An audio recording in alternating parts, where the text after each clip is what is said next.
Malankara Catholic ടിവിയിലെ Malankara സുറിയാനി കത്തോലിക്ക സഭയുടെ കാറ്റക്കേസിസ് അഥവാ മതബോധനം എന്ന പരമ്പരയിലേക്ക് എല്ലാ പ്രേക്ഷകർക്കും സ്വാഗതം. കഴിഞ്ഞ എപ്പിസോഡിൽ നമ്മൾ പ്രധാനമായിട്ട് പഠിച്ചത് മലങ്കര സഭയുടെ വിശ്വാസ ജീവിത രീതി, മലങ്കര സുറിയാനി കത്തോലിക്ക സഭയുടെ ആധ്യാത്മിക ജീവിത ശൈലിയെക്കുറിച്ചാണ് നമ്മൾ പഠിച്ചത്. മലങ്കര സഭയുടെ ആധ്യാത്മികത അതിൻ്റെ ആരാധനക്രമവുമായി അടിസ്ഥാനപരമായി ബന്ധപ്പെട്ടിരിക്കുന്നുവെന്നും അതുകൊണ്ട് ആരാധനാക്രമ അധിഷ്ഠിതമായ ആധ്യാത്മികതയിലെ 3 തലങ്ങളാണ് കഴിഞ്ഞ എപ്പിസോഡിൽ നമ്മൾ പഠിക്കാനായിട്ട് ശ്രമിച്ചത്. യാമപ്രാർത്ഥനകൾ, കൂദാശകൾ, നോമ്പ് വർജന, ഉപവാസം, ഇവ 3 ആരാധനക്രമ അധിഷ്ഠിത ആധ്യാത്മികതയുടെ ഭാഗങ്ങളാണ് എന്ന് നമ്മൾ കഴിഞ്ഞ ക്ലാസ്സിൽ പഠിച്ചു. ഇന്ന് നമ്മൾ പ്രധാനമായിട്ട് പഠിക്കുന്നത് മലങ്കര സുറിയാനി കത്തോലിക്ക സഭയുടെ വിശ്വാസ ജീവിത ശൈലിയിലെ അല്ലെങ്കിൽ ആധ്യാത്മിക ജീവിത ശൈലിയിലെ രണ്ടാമത്തെ തലമായ വിശുദ്ധ ലിഖിതത്തിൽ അധിഷ്ഠിതമായ ആധ്യാത്മികതയെക്കുറിച്ചും അതുപോലെ തന്നെ ശുശ്രൂഷയിൽ അധിഷ്ഠിതമായ ജീവിത ശൈലിയെക്കുറിച്ചുമാണ്. വിശുദ്ധ ലിഖിതത്തിൽ അധിഷ്ഠിതമായ ആധ്യാത്മികത എന്ന് പറയുമ്പോൾ വിശുദ്ധ ലിഖിത വായന, വിശുദ്ധ ബൈബിൾ വായന.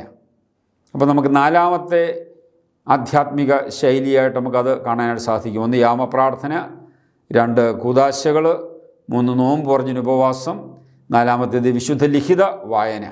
വിശുദ്ധ ലിഖിതത്തിൽ അധിഷ്ഠിതമായ ആധ്യാത്മികതയുടെ ഭാഗമാണ്, അതുതന്നെയാണ് വിശുദ്ധ ബൈബിൾ വായന എന്നതുകൊണ്ട് നമ്മൾ ഉദ്ദേശിക്കുക.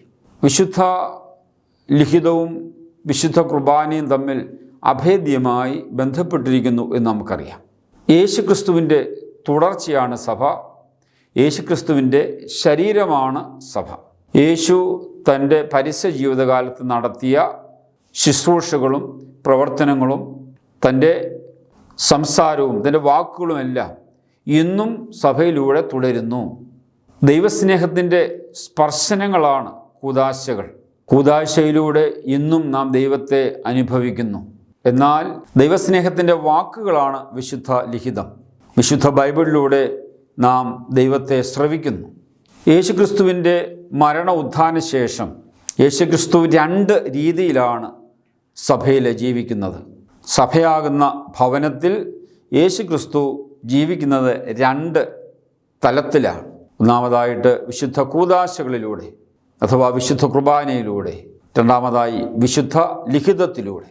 വിശുദ്ധ കുർബാനയും വിശുദ്ധ ലിഖിതവും തമ്മിലുള്ള ആഴമായ ബന്ധത്തെക്കുറിച്ച് 2ാം വത്തിക്കാൻ സുനോദോസ് മനോഹരമായി പഠിപ്പിക്കുന്നുണ്ട്. 2 യാഥാർത്ഥ്യങ്ങളും, വിശുദ്ധ കൂദാശകളും വിശുദ്ധ ലിഖിതവും ഒരേ യേശു എന്ന വ്യക്തിത്വത്തിൻ്റെ 2 യാഥാർത്ഥ്യങ്ങളാണ്. ഒരു നാണയത്തിൻ്റെ ഇരുവശം പോലെ 2 യാഥാർത്ഥ്യങ്ങളാണ് എന്ന് സഭ പഠിപ്പിക്കുന്നു. ഇവ 2ഉം ദൈവമക്കൾക്ക് ആത്മീയമായ കൃപ നൽകുന്നു. ഇവ 2ഉം ദൈവമക്കൾക്ക് ആത്മീയ പോഷണം നൽകുന്നു എന്നും സഭ പഠിപ്പിക്കുന്നു. വിശുദ്ധ കുർബാന മധ്യേ ഗോതമ്പപ്പം കർത്താവിൻ്റെ ശരീരമാകുന്ന പോലെ തന്നെ വിശുദ്ധ കുർബാന മധ്യേ വിശുദ്ധ ലിഖിതവും കർത്താവിൻ്റെ സാന്നിധ്യമായിട്ട് മാറും. നമ്മുടെ കർത്താവിൻ്റെ ശരീരത്തെ വണങ്ങുന്ന പോലെയും ബഹുമാനിക്കുന്ന പോലെയും തന്നെ വിശുദ്ധ ലിഖിതത്തെയും സഭ എന്നും വണങ്ങുകയും ആദരിക്കുകയും ബഹുമാനിക്കുകയും ചെയ്യുന്നു. അൾത്താരയിൽ നിന്നും ജീവൻ്റെ അപ്പവും വചനത്തിൻ്റെ മേശയിൽ നിന്നും ജീവൻ്റെ വചനവും മക്കൾക്ക് പോഷണമായി നൽകണമെന്ന് വത്തിക്കാൻ സുനോദോസ് പ്രത്യേകം പഠിപ്പിക്കുന്നു. വചനത്തിൻ്റെ മേശയിൽ നിന്നും അപ്പത്തിൻ്റെ മേശയിൽ നിന്നും ദൈവമക്കൾക്ക് പോഷണം കൊടുക്കണം. വിശുദ്ധ കുർബാനയിലെ കർത്താവിൻ്റെ സാന്നിധ്യത്തെ സഭ ആദരിക്കുകയും ബഹുമാനിക്കുകയും ചെയ്യുന്ന പോലെ തന്നെ വിശുദ്ധ ലിഖിതത്തിലെ കർത്താവിൻ്റെ സാന്നിധ്യത്തെയും സഭയെന്നും ആദരിക്കുകയും ബഹുമാനിക്കുകയും ചെയ്യുന്നു. വിശുദ്ധ കുർബാനയിലും വിശുദ്ധ ലിഖിതത്തിലും ഒരേ കർത്താവാണ് സന്നിഹിതനായിരിക്കുന്നത്. ഇത് മലങ്കര സുറിയാനി കത്തോലിക്ക സഭാംഗങ്ങളോട് പറഞ്ഞാൽ അവർക്ക് പെട്ടെന്ന് മനസ്സിലാകും. കാരണം മലങ്കര സുറിയാനി കത്തോലിക്ക സഭയിൽ ത്രോണോസ് അല്ലെങ്കിൽ അൾത്താരയോട് ചേർന്നാണ് ഏവെങ്കിലും പീഠം വെക്കുക. അൾത്താരയിലെ കർത്താവിൻ്റെ വിശുദ്ധ കുർബാനയിലെ സാന്നിധ്യം തന്നെയാണ് വിശുദ്ധ ലിഖിതത്തിലുമുള്ളതെന്ന് സൂചിപ്പിക്കാനാണ് അൾത്താരയോട് ചേർന്ന് ത്രോണോസിനോട് ചേർന്ന് ഏവെങ്കിലും പീഠം വെക്കുക. അൾത്താര് പൊതിയുന്ന, ത്രോണോസ് പൊതിയുന്ന ചുമലയും പച്ചയും തുണി കൊണ്ട് തന്നെയാണ് ഏവെങ്കിലും പീഠവും പൊതിയുന്നത്. ഒരേ കർത്താവ് തന്നെയാണ് എന്ന് സൂചിപ്പിക്കാനാണ്. മലങ്കര സഭയിൽ വിശുദ്ധ കുർബാന കൊടുക്കുമ്പോൾ കർത്താവിൻ്റെ തിരുശരീര രക്തങ്ങളാകുന്ന തീക്കട്ട നൽകപ്പെടുന്നു എന്ന് പറയുന്നു. കർത്താവിൻ്റെ തിരുശരീരവും തിരുരക്തവും തീക്കട്ടയാണെന്നാണ് പറയുന്നത്. കർത്താവിൻ്റെ തിരുശരീരവും തിരുരക്തവും മാത്രമല്ല തീക്കട്ട, സങ്കീർത്തനം 29:7 കർത്താവിൻ്റെ സ്വരം അഗ്നിജ്വാലകൾ പുറപ്പെടുവിക്കുന്നു. ജെറമിയ 23:29 കർത്താവിൻ്റെ സ്വരം അഗ്നി പോലെയും പാറയെ തകർക്കുന്ന കൂടം പോലെയുമല്ലേ. അപ്പം കർത്താവിൻ്റെ ശരീരവും രക്തവും അഗ്നിയാണെങ്കിൽ കർത്താവിൻ്റെ വാക്കും കർത്താവിൻ്റെ സ്വരവും കർത്താവിൻ്റെ വചനവും അഗ്നിയാണ് എന്ന് നമുക്ക് മനസ്സിലാകും. വിശുദ്ധ കുർബാന പടിഞ്ഞാട്ടെടുക്കുമ്പോഴുള്ള ആഘോഷങ്ങളെല്ലാം തന്നെ വിശുദ്ധ ലിഖിതം പടിഞ്ഞാട്ടെടുക്കുമ്പോഴും ഉണ്ട്. ഒരേ കർത്താവാണെന്ന് സൂചിപ്പിക്കാൻ 2 തിരിപിടിക്കും, 2 മർബഹാസ, മണി, ധൂപം ഇവയെല്ലാമുണ്ട്. AD 431 നടന്ന എഫേസു സുനോദോസ് ഹാളിലേക്ക് വിശുദ്ധ ലിഖിതം എഴുന്നള്ളിച്ചു കൊണ്ടുവന്ന് പ്രതിഷ്ഠിച്ചിരുന്നു. ലിഖിതം തിരികൾ കത്തിച്ച് തുറന്നു വെച്ചിരുന്നു. ഉദ്ധിതനായ കർത്താവിൻ്റെ സാന്നിധ്യം സുനോദോസ് പിതാക്കന്മാരോടൊപ്പമുണ്ട് എന്ന ബോധ്യം അവർക്ക് ലഭിക്കാനായിട്ടായിരിക്കാം അപ്രകാരം ലിഖിതം പ്രതിഷ്ഠിച്ചു വെച്ചത്. എന്നാൽ വിശുദ്ധ കുർബാനയും വിശുദ്ധ ലിഖിതവും തമ്മിലുള്ള വ്യത്യാസത്തെക്കുറിച്ച് വെർബും ദോമിനി കർത്താവിൻ്റെ വചനം എന്ന് പറയുന്ന സഭയുടെ ഉദ്ബോധനത്തിൽ ബെനഡിക്റ്റ് 16 മാർപ്പാപ്പ വ്യക്തമായൊരു കാര്യം പഠിപ്പിക്കുന്നുണ്ട്. വിശുദ്ധ കുർബാനയ്ക്കും വിശുദ്ധ ലിഖിതത്തിനും ഒരേ ആദരവും ഒരേ ബഹുമാനവും കൊടുക്കുമ്പോൾ വിശുദ്ധ കുർബാനയ്ക്ക് മാത്രമേ സഭ ആരാധന അർപ്പിക്കുന്നുള്ളൂ. വെർബും ദോമിനി 53 മുതൽ 56 വരെയുള്ള ഖണ്ഡികകളിൽ അത് വ്യക്തമായിട്ട് സൂചിപ്പിക്കുന്നുണ്ട്. വിശുദ്ധ കുർബാനയ്ക്കും വിശുദ്ധ ലിഖിതത്തിനും ഒരേ ആദരവും ഒരേ ബഹുമാനവും കൊടുക്കുമ്പോൾ വിശുദ്ധ കുർബാനയ്ക്ക് മാത്രമേ ആരാധന സഭ നൽകുന്നുള്ളൂ. വിശുദ്ധ കുർബാന മധ്യേ പുരോഹിതൻ ആദ്യം ലിഖിതം മുറിച്ച് ചെവി കൊടുക്കും, പിന്നീടാണ് അപ്പം മുറിച്ച് നാവിൽ കൊടുക്കുന്നത്. കർത്താവായ യേശു നമ്മുടെ ചെവിയിലൂടെയും നമ്മുടെ നാവിലൂടെയും നമ്മുടെ ഉള്ളിലോട്ട് കടന്നു വരികയാണ്. 2 രീതിയിൽ കർത്താവ് നമ്മുടെ ഉള്ളിലേക്ക് കടന്നു വരികയാണ്, ചെവിയിലൂടെയും നാവിലൂടെയും. പരിശുദ്ധ അമ്മയുടെ ഉള്ളിലേക്ക് യേശു സാന്നിധ്യം കടന്നു വന്നത് ചെവിയിലൂടെയാണ്. അവൾ ദൂതൻ്റെ വചനം കേട്ടപ്പോൾ ചെവിയിലൂടെയാണ് കർത്താവിൻ്റെ സാന്നിധ്യം അവളുടെ ഉള്ളിലോട്ട് കടന്നു വന്നത്. കുർബാന മധ്യേ ഗോതമ്പപ്പം കർത്താവിൻ്റെ സാന്നിധ്യമാകുന്ന പോലെ തന്നെ വിശുദ്ധ ലിഖിതവും കർത്താവിൻ്റെ സാന്നിധ്യമാകും. ലിഖിതവും കർത്താവിൻ്റെ കൂദാശയായിട്ട് മാറും. എപ്പോഴാണ് കുർബാന മധ്യേ വിശുദ്ധ ലിഖിതം കൂദാശയായി മാറുക? അത് വായിക്കുമ്പോഴാണ്. വിശുദ്ധ ലിഖിതം ദേവാലയത്തിൽ പുരോഹിതൻ ഉറക്കെ വായിക്കുമ്പോൾ ആ ശബ്ദത്തിലാണ് യേശു സാന്നിധ്യമുള്ളത്. അതുകൊണ്ടാണ് വിശുദ്ധ കുർബാന മധ്യേ പുരോഹിതൻ ലിഖിതം ഉറക്കെ വായിക്കുമ്പോൾ യേശുക്രിസ്തു തന്നെ സംസാരിക്കുന്നുവെന്ന് വത്തിക്കാൻ സുനോദോസിൻ്റെ ആരാധനാക്രമത്തെക്കുറിച്ചുള്ള പഠനത്തിൽ SC 24 പ്രത്യേകം പറയുന്നുണ്ട്. കുർബാന മധ്യേ പുരോഹിതൻ വിശുദ്ധ ലിഖിതം വായിക്കുമ്പോൾ യേശുക്രിസ്തു തന്നെയാണ് സംസാരിക്കുന്നത്. യേശുവിൻ്റെ ശബ്ദമാണ് വായനയിൽ ആ ദേവാലയത്തിൽ നിറഞ്ഞു നിൽക്കുക. പുരോഹിതനാണ് വായിക്കുന്നതെങ്കിലും യേശുക്രിസ്തുവിൻ്റെ ശബ്ദമാണ് അവിടെ നിറഞ്ഞു നിൽക്കുക. നമുക്കറിയാം, ഒരു വേദപുസ്തകം അത് 100 വർഷം ഒരു സ്ഥലത്ത് അടഞ്ഞിരുന്നാലും തുറന്നിരുന്നാലും അതിന് ജീവനില്ല. എപ്പോഴാണ് അതിന് ജീവനുണ്ടാകുന്നത്? അത് വായിക്കുമ്പോഴാണ്, കേൾക്കപ്പെടുമ്പോഴാണ് അത് ജീവനുണ്ടാകുക. ഇസ്രായേലെ കേൾക്കുക, ക്ഷമ ഇസ്രായേൽ. യേശു പറഞ്ഞു, കേൾക്കാൻ ചെവിയുള്ളവൻ കേൾക്കട്ടെ. ദൈവവചനത്തിനൊരു സ്വരമുണ്ട്.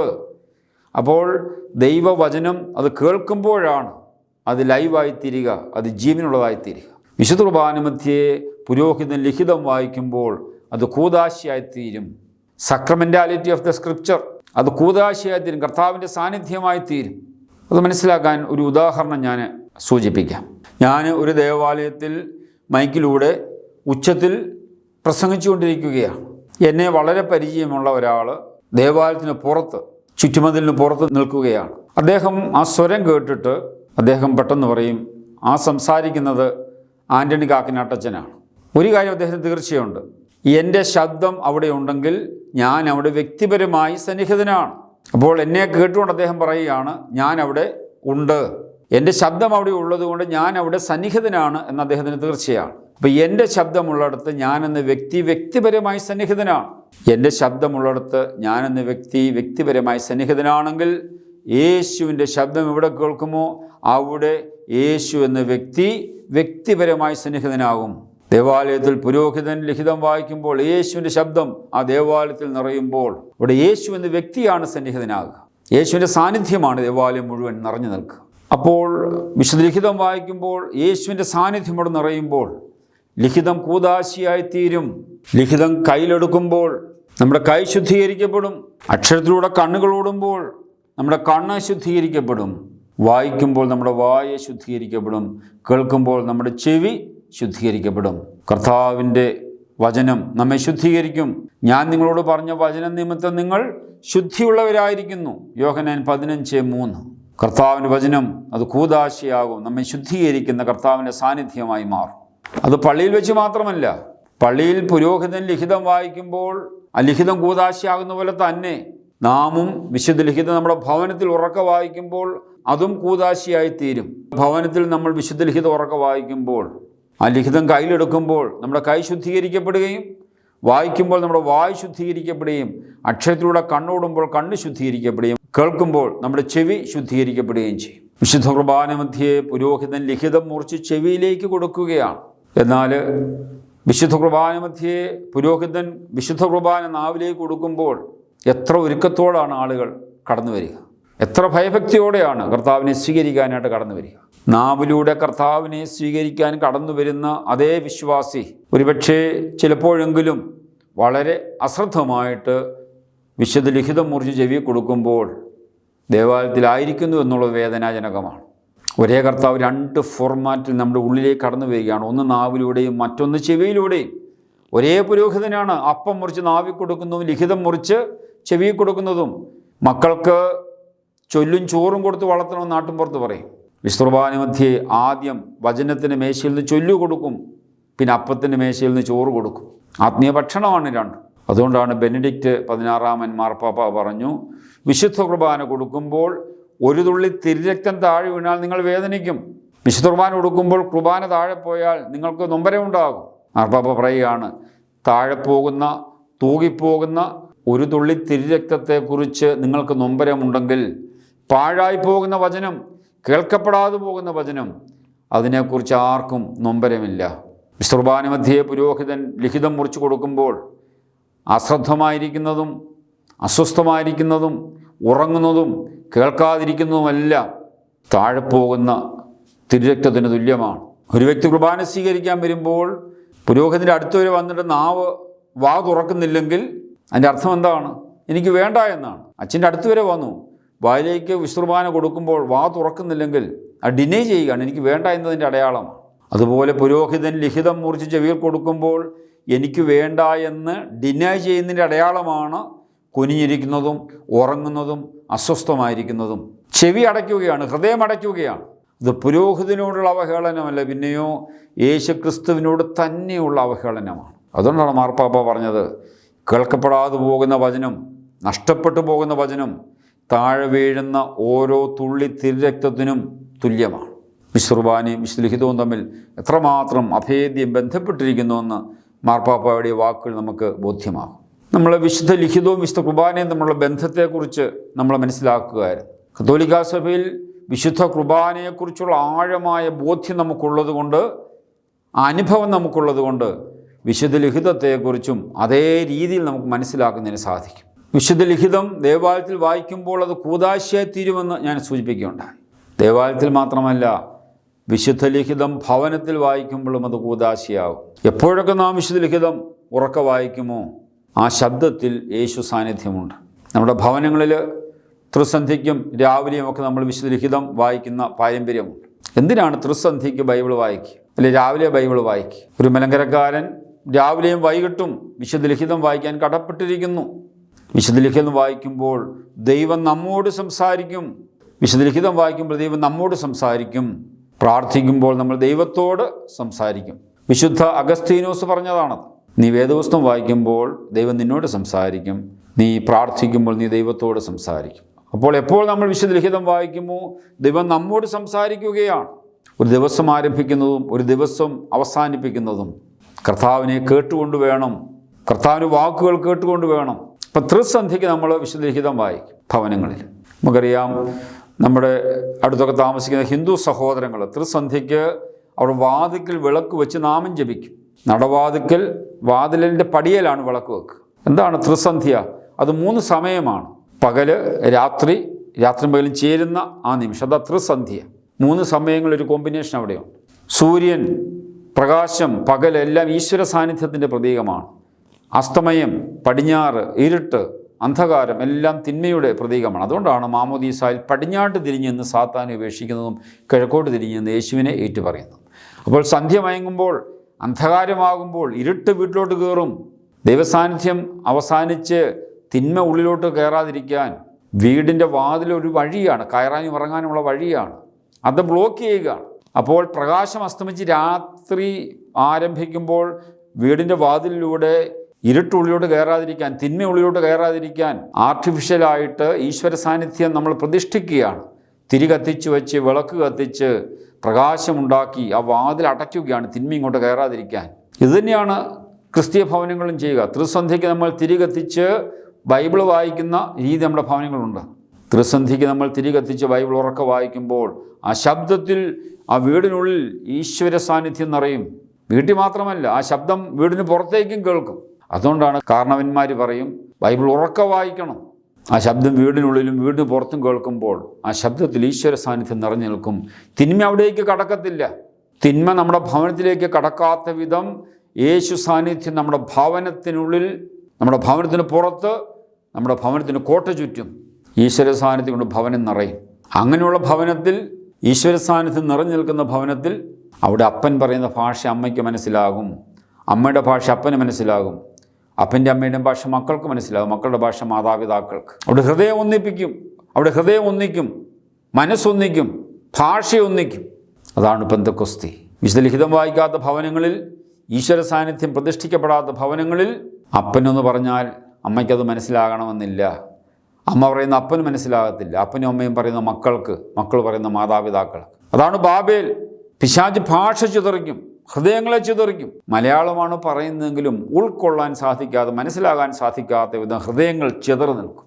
അതാണ് ബാബേൽ. ഇപ്പോൾ ദൈവസാന്നിധ്യമുള്ള ഭവനത്തിൽ അപ്പനൊരു കാര്യം പറഞ്ഞാൽ അപ്പൻ പറയുന്നതോടൊപ്പം പരിശുദ്ധാത്മാവ് അമ്മയോട് സംസാരിക്കും, അമ്മയ്ക്കത് മനസ്സിലാകും. അമ്മയൊരു കാര്യം അപ്പനോട് പറയുമ്പോൾ അമ്മ പറയുന്ന വാക്കുകളോടൊപ്പം പരിശുദ്ധാത്മാവ് സംസാരിക്കും, അപ്പനത് മനസ്സിലാകും. മാതാപിതാക്കൾ മക്കളോട് പറയുമ്പോൾ അവരുടെ വാക്കുകളിൽ പരിശുദ്ധാത്മാവ് കൂടെ സംസാരിക്കും. മക്കൾ മാതാപിതാക്കളോട് സംസാരിക്കുമ്പോൾ അവരുടെ വാക്കുകളിലും പരിശുദ്ധാത്മാവ് കൂടെ നിന്ന് സംസാരിക്കും. അതാണ് പെന്തക്കോസ്തിയുടെ അനുഭവം.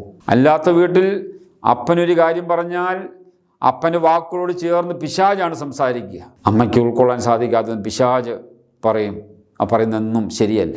അമ്മയൊരു കാര്യം അപ്പനോട് പറഞ്ഞാൽ അമ്മയുടെ വാക്കുകളോടൊപ്പം പിശാച് സംസാരിക്കും, അവൾ പറയുന്ന ഒന്നും ശരിയല്ല എന്ന് അപ്പന് മനസ്സിലാകും. മാതാപിതാക്കൾ മക്കളോട് പറയുമ്പോഴും മക്കൾ മാതാപിതാക്കളോട് പറയുമ്പോഴും അവിടെയെല്ലാം പിശാച് ഇൻ്റർവ്യൂൻ ചെയ്യും, ഇടപെടും.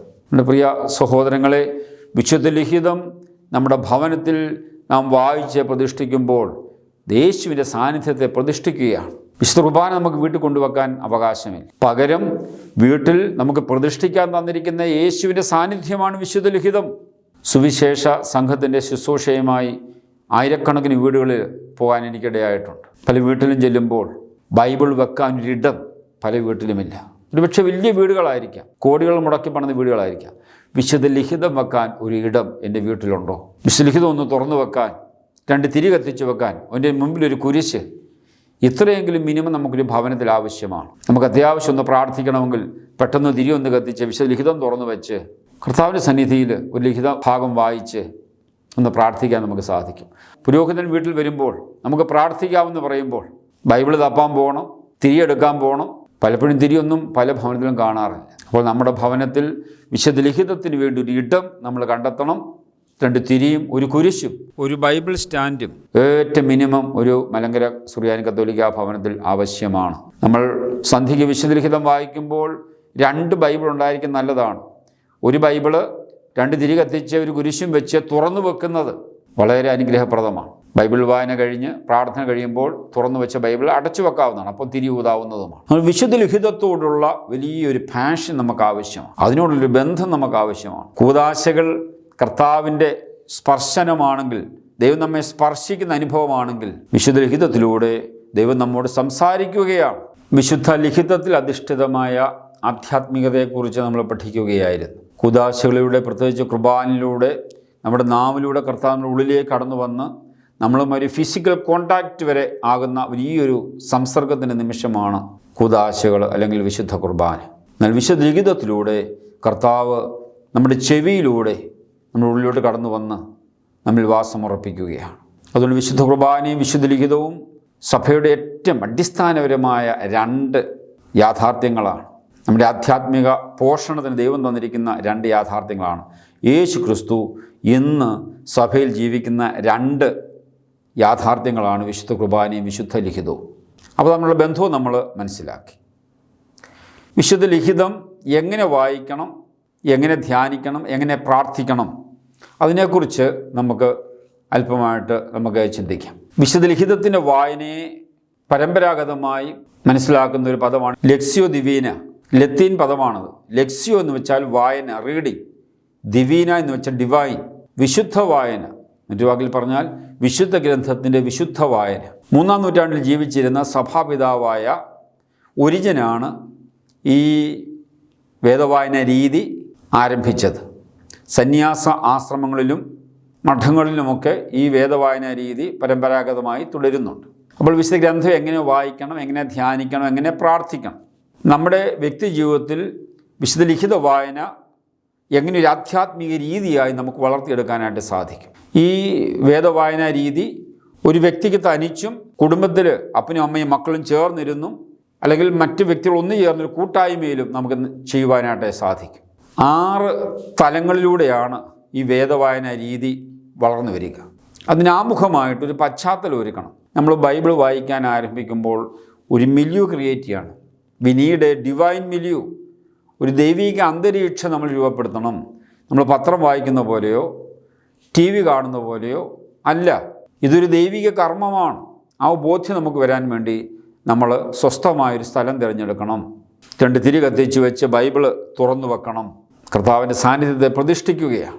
അപ്പോൾ ഒരു ദൈവിക കർമ്മം ഞാൻ ചെയ്യാൻ പോവുകയാണെന്നുള്ള ബോധ്യത്തോടുകൂടി നമ്മൾ ഒരുക്കത്തോടുകൂടി പ്രാർത്ഥനയോടുകൂടി പരിശുദ്ധാത്മാവിൻ്റെ സഹായം യാചിച്ചുകൊണ്ട് പ്രാർത്ഥിച്ചുകൊണ്ട് വേണം വിശുദ്ധ ലിഖിതം വായിക്കാൻ. അപ്പോൾ നമ്മൾ 2 തിരി കത്തിച്ച് വെച്ചു, ബൈബിൾ തുറന്നു വെച്ചു. പരിശുദ്ധാത്മാവിനുള്ള ഗാനം നമുക്കറിയാമെങ്കിൽ തീർച്ചയായിട്ടും അറിയാവുന്ന ഗാനങ്ങളുണ്ട്. അത് പാടി സ്വയമായിട്ട് മനസ്സിൽ പ്രാർത്ഥിച്ച് അതിൻ്റെ ഒരു പശ്ചാത്തലം ഒരുക്കുകയാണ്. അപ്പം അതിൻ്റെ ഇൻട്രൊഡക്ഷനായിട്ട് ആമുഖമായിട്ട് ഒരു പശ്ചാത്തലം ഒരുക്കണം. അതിന് ശേഷമാണ് 6 കാര്യങ്ങൾ തുടർച്ചയായിട്ട് വരിക. ഒന്നാമത്തേതാണ് വായന, റീഡിങ്, ലെക്സിയോ. വിശുദ്ധ ലിഖിതം നമ്മൾ തുറന്ന് ശാന്തമായി വളരെ ശ്രദ്ധയോടുകൂടി നമ്മൾ വായിക്കും. തനിച്ച് വായിക്കുന്നതിനെക്കുറിച്ച് നമുക്ക് ആരംഭത്തിൽ നമുക്ക് പഠിക്കാം. അപ്പോൾ ഞാൻ വളരെ ശാന്തമായി ബൈബിള് തുറന്നു വെച്ച് തിരികത്തിച്ചു വെച്ചു, പ്രാർത്ഥിച്ചു, പാട്ടൊക്കെ പാടി ശാന്തമായി ഒരു ഭാഗം ഞാൻ വായിക്കുന്നു. ലെക്സിയോ, റീഡിങ്. അത് ശരീരത്തിൻ്റെ പ്രവൃത്തിയാണ് വായന. വായന എന്ന് പറയുമ്പോൾ വായന മാത്രമല്ല, അത് കേൾവിയുടെയാണ്. ഞാൻ വായിക്കുമ്പോൾ ഞാൻ കേൾക്കുക കൂടിയാണ് ചെയ്യുന്നത്. ഇപ്പോൾ റീഡിംഗ് എന്ന് പറയുമ്പോൾ അവിടെ ഹിയറിംഗ് കൂടി ഉണ്ട് എന്ന് നമ്മൾ മനസ്സിലാക്കണം. ഞാൻ വായിക്കുന്ന വഴി ഞാൻ വായിച്ച് എന്നെ കേൾപ്പിക്കുകയാണ്. ആ വായനയിൽ യേശു എന്നോട് സംസാരിക്കുകയാണ്. അപ്പോൾ അതെങ്ങനെ വേണം നമ്മൾ കേൾക്കാൻ? ദൈവവചനത്തോട് എനിക്കൊരു പാഷൻ വേണം, വലിയൊരു സ്നേഹം വേണം. എസെക്കിയേൽ 3:3 പറയുന്നുണ്ട്, ദൈവപുത്ര ചുരുളെടുത്ത് ഭക്ഷിക്കുക, അത് ഞാൻ ഭക്ഷിച്ചു, അതെനിക്ക് തേൻ പോലെ മധുരിച്ചു. കർത്താവിൻ്റെ വചനം ഭക്ഷിക്കാനുള്ളതാണ്, അത് തേൻ പോലെ മധുരിക്കുന്നതാണ്. സങ്കീർത്തനം 119, 103 കർത്താവിൻ്റെ വചനം തേനെയും തേൻകട്ടയേക്കാൾ മാധുര്യമുള്ളതാണ്. ആ ഒരു ആസ്വാദ്യത, ആ ഒരു പാഷൻ, ആ ഒരു വൈകാരികത എനിക്ക് ദൈവവചനത്തോട് വേണം. കൊച്ചു സാമുവേലിനെ പോലെ ആ ഒരു മനസ്സോടുകൂടി വേണം നമ്മൾ വിശുദ്ധ ലിഖിതം വായിക്കാൻ. സാമുവേൽ 3:9 കർത്താവെ അരുളി ചെയ്താലും ദാസനിത ശ്രവിക്കുന്നു. മറിയം കർത്താവിൻ്റെ പാദാന്തികത്തിലിരുന്ന് അവൻ്റെ മുഖത്തേക്ക് നോക്കി വചനം ശ്രവിച്ചു. ലൂക്ക 10:39 കർത്താവ് പറഞ്ഞതെല്ലാം അവൻ്റെ മുഖത്തേക്ക് നോക്കി അവൾ ശ്രവിച്ചു. പരിശുദ്ധ അമ്മ എല്ലാം ഹൃദയത്തിൽ സംഗ്രഹിച്ചു. ലൂക്ക 2:51. അപ്പോൾ ഈ ഒരു മനോഭാവത്തോടെ കർത്താവെ അരുളി ചെയ്താലും ദാസനിത ശ്രവിക്കുന്നു, കർത്താവിൻ്റെ മുഖത്തേക്ക് നോക്കി അവൻ്റെ വാക്കുകൾ കേൾക്കാൻ, എല്ലാം ഹൃദയത്തിൽ സംഗ്രഹിച്ചുകൊണ്ട് കർത്താവിൻ്റെ വചനം കേൾക്കാൻ ഹൃദയത്തെ നമ്മൾ ഒരുക്കിക്കൊണ്ട് വേണം നമ്മൾ വചനം വായിക്കാൻ. ഒന്നാമത്തെ അതാണ് വായന അല്ലെങ്കിൽ ശ്രവണം. ഈ വായനാ ശ്രവണം എന്ന് പറയുമ്പോൾ എനിക്ക് അതിനുള്ള വൈകാരികത ഏറ്റവും പ്രധാനപ്പെട്ടതാണെന്ന് സൂചിപ്പിക്കേണ്ട ഒരു ഉദാഹരണം സൂചിപ്പിക്കാം. 1970-80 കാലഘട്ടങ്ങളിൽ നമ്മുടെ നാട്ടിൽ ധാരാളം ആളുകൾ ഗൾഫിൽ പോവുകയുണ്ടായി. അന്ന് ഫോണില്ല, ലാൻഡ് ഫോണും മൊബൈലും ഒന്നുമില്ല സാധാരണ ഭവനങ്ങളിൽ. ആകപ്പാടെ കമ്മ്യൂണിക്കേഷനുള്ള ഏക മാർഗം എഴുത്താണ്. വിവാഹം കഴിഞ്ഞിട്ട് ഭർത്താവ് ഭാര്യയെ വീട്ടിലാക്കി 1 മാസമോ 2 ആഴ്ചയോ ഒക്കെ വീട്ടിൽ താമസിച്ചതിന് ശേഷം, വിവാഹത്തിന് ശേഷം ഭർത്താവ് ഗൾഫിലേക്ക് തിരികെ പോകും. ഈ ഭാര്യ നോക്കിയിരിക്കുകയാണ് ഭർത്താവിൻ്റെ ഒരു കത്ത് വരാൻ വേണ്ടി. ഓരോ ദിവസവും പോസ്റ്റ്മാനെ അവൾ പ്രതീക്ഷിച്ചിരിക്കും. പോസ്റ്റ്മാൻ വീട്ടിൽ വന്ന് ബാഗ് തുറക്കുമ്പോൾ നീലയും ചുമലയുമുള്ള ആ യർമ്മയിൽ കത്ത് കാണുമ്പോൾ ഇവിടെ ചങ്കിലൊരു പിടപ്പുണ്ട്. എൻ്റെ ഭർത്താവിൻ്റെ കത്താണ്. ഭർത്താവിൻ്റെ കത്തെന്ന് പറയുമ്പോൾ ഭർത്താവ് തന്നെ വരുന്ന പോലെ നമുക്ക് ഫീൽ ചെയ്യുകയാണ്. എത്ര ആവേശത്തോടാണ് നമ്മൾ ആ കത്തെടുത്ത് വായിക്കുക, എത്ര പ്രാവശ്യമാണ് വായിക്കുക, എത്ര തീഷ്ണതയോടാണ് വായിക്കുക. അത് സൂക്ഷിച്ചു വെക്കും. അതിനോടൊരു വൈകാരികതയുണ്ട്. ആ വാക്കുകളിൽ ഭർത്താവിൻ്റെ സാന്നിധ്യം അവൾ തിരിച്ചറിയുകയാണ്. അപ്പോൾ നാം വിശുദ്ധ ലിഖിതം വായിക്കുമ്പോൾ യേശുവാകുന്ന മണവാളൻ മണവാട്ടിയായി എനിക്കും നിനക്കും എഴുതുന്ന പ്രേമലേഖനമാണ്, സ്നേഹകത്താണിത്. എനിക്ക് വേണ്ടി എഴുതിയ സ്നേഹകത്താണെന്ന് വിചാരിച്ച് വായിക്കുമ്പോൾ ആ വായനയിൽ യേശുവിൻ്റെ സാന്നിധ്യം എനിക്ക് അനുഭവിക്കാൻ സാധിക്കും. യേശുവാകുന്ന മണവാളൻ എന്നോടൊപ്പമായിരിക്കുന്ന ഒരു വൈകാരികത. എന്നാൽ നിങ്ങളുടെ വീടിൻ്റെ കരമടയ്ക്കാൻ വിലയാഫീസർ രസീത് കൊണ്ട് തന്നാൽ എങ്ങനെ വായിക്കും? അതിനോട് നിങ്ങളുടെ പ്രതികരണം എന്തായിരിക്കും? അതുപോലെയല്ല ബൈബിൾ നമ്മൾ വായിക്കുക. അപ്പോൾ ഒന്നാമത്തേതാണ് വായന. അതിനൊരു സ്നേഹം, അതിനൊരു വൈകാരികത, അതൊക്കെ മനസ്സിൽ വെച്ചുകൊണ്ട് വേണം വിശുദ്ധ ലിഖിതം നമ്മൾ വായിക്കാൻ. രണ്ടാമത്തേതാണ് വിചിന്തനം, റിഫ്ലക്ഷൻ. ഞാൻ വായിച്ച വേദഭാഗം വിചിന്തനത്തിൻ്റെ ഭാഗമാകണം. അതിനെക്കുറിച്ച് റിഫ്ലക്റ്റ് ചെയ്യണം. ഓരോ വാക്കും എനിക്ക് വേണ്ടി എഴുതിയതാണെന്ന് വിചാരിച്ച് ഞാൻ വായിക്കണം. മണവാളൻ മണവാട്ടിക്ക് വേണ്ടി എഴുതിയതാണ് ഓരോ വാക്കും. ഓരോ വാക്കും ദൈവം എന്നോട് സംസാരിക്കുകയാണ്. അതനുസരിച്ച് വിചിന്തനം ചെയ്യണം. അത് ബുദ്ധിയുടെയും മനസ്സിൻ്റെയും പ്രക്രിയയാണ്, ഇൻ്റലക്റ്റ് ആൻഡ് മൈൻഡ്. അപ്പോൾ വായിച്ച വേദഭാഗം വിചിന്തനത്തിൻ്റെ ഭാഗമാകണം. ഒരു വ്യക്തി എന്നതിൽ ഞാനൊരു വേദഭാഗം വായിച്ചിട്ട് എനിക്കൊന്നും തോന്നിയില്ല, ഉടനെ അടച്ചു വെച്ചിട്ട് പോകല്ല. വീണ്ടും സാവകാശം പ്രാർത്ഥനയോടുകൂടി 2 or 3 പ്രാവശ്യം സാവകാശം നമ്മൾ വായിക്കുമ്പോൾ ചില വേദഭാഗങ്ങൾ നമ്മുടെ മനസ്സിനെ സ്പർശിക്കും. ഓരോ വചനവും എന്നോട് സംസാരിക്കുന്നതായിട്ട് എനിക്ക് തോന്നും. ചിലപ്പോൾ അതെന്നെ കുറ്റപ്പെടുത്തും. നീ ഇങ്ങനൊന്നും ജീവിച്ചാൽ പോരാ, നിൻ്റെ സംസാരം ശരിയല്ല, നിൻ്റെ ചിന്തകൾ ശരിയല്ല, നിൻ്റെ മനോഭാവങ്ങൾ ശരിയല്ല, നിൻ്റെ പ്രതികരണങ്ങൾ ശരിയല്ല, നിൻ്റെ കൊടുക്കവാങ്ങലുകൾ ശരിയല്ല, നിൻ്റെ നോട്ടം ശരിയല്ല. ചിലപ്പോഴൊക്കെ നമ്മെ കുറ്റപ്പെടുത്തും.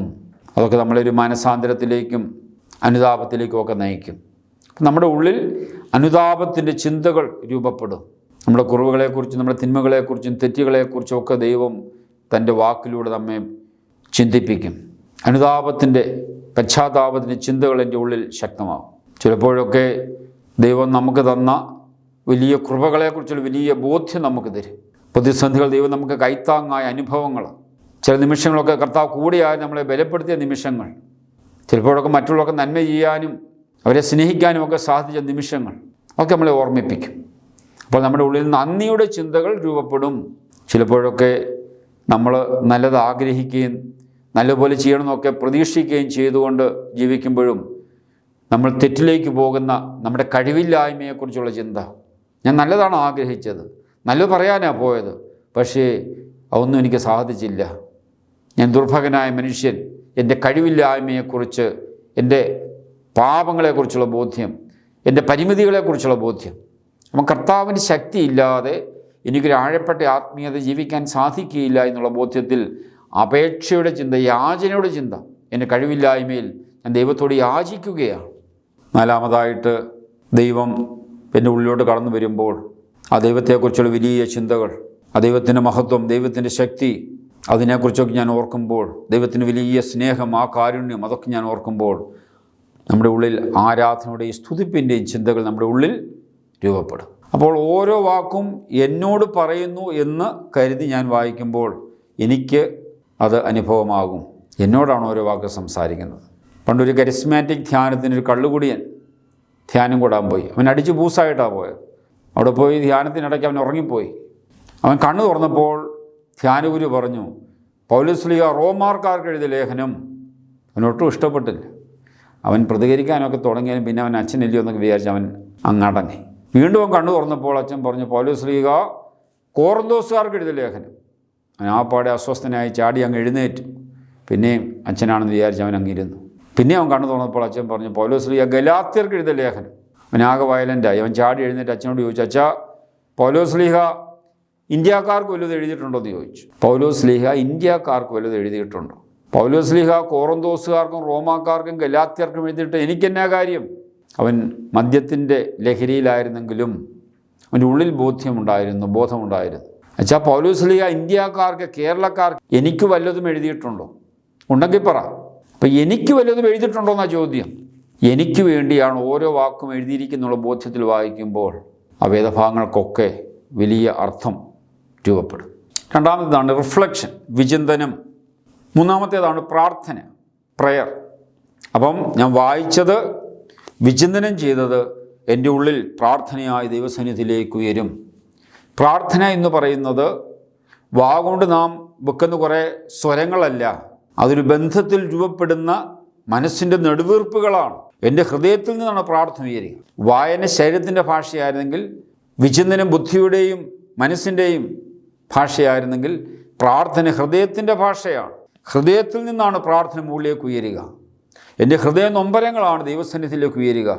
അനുതാപത്തിൻ്റെ ചിന്തയിൽ നിന്നും അനുതാപത്തിൻ്റെ നൊമ്പരങ്ങൾ, നെടുവീർപ്പുകൾ എൻ്റെ ഹൃദയത്തിൽ ദൈവസന്നിധിയിലേക്ക് ഉയരും. നന്ദിയുടെ ചിന്തകൾ, നന്ദിയുടെ പ്രാർത്ഥനകളായ ഹൃദയത്തിൽ ദൈവസന്നിധിയിലേക്ക് ഉയരും. എൻ്റെ കഴിവില്ലായ്മയുടെയും പരിമിതിയുടെയും പശ്ചാത്തലത്തിൽ അപേക്ഷയുടെ, യാചനയുടെ പ്രാർത്ഥനകൾ എൻ്റെ ഹൃദയത്തിൽ നിന്നും ദൈവസന്നിധിയിലേക്ക് ഉയരും. ദൈവത്തിൻ്റെ അതുല്യ ശക്തിയെക്കുറിച്ചും കാരുണ്യത്തെക്കുറിച്ചും സ്നേഹത്തെക്കുറിച്ചും ഒക്കെ എനിക്ക് ബോധ്യമാകുമ്പോൾ എൻ്റെ ഹൃദയത്തിൽ നിന്നും സ്തുതിപ്പും ആരാധനയും ദൈവസന്നിധിയിലേക്ക് ഉയരും. അപ്പോൾ 4 തരത്തിലുള്ള പ്രാർത്ഥനകൾ ദൈവസന്നിധിയിലേക്ക് ഉയരും. അനുതാപത്തിൻ്റെ പ്രാർത്ഥന, നന്ദിയുടെ പ്രാർത്ഥന, അപേക്ഷയുടെ അല്ലെങ്കിൽ യാചനയുടെ പ്രാർത്ഥന, അവസാനമായി സ്തുതിപ്പിൻ്റെയും ആരാധനയുടെയും പ്രാർത്ഥന.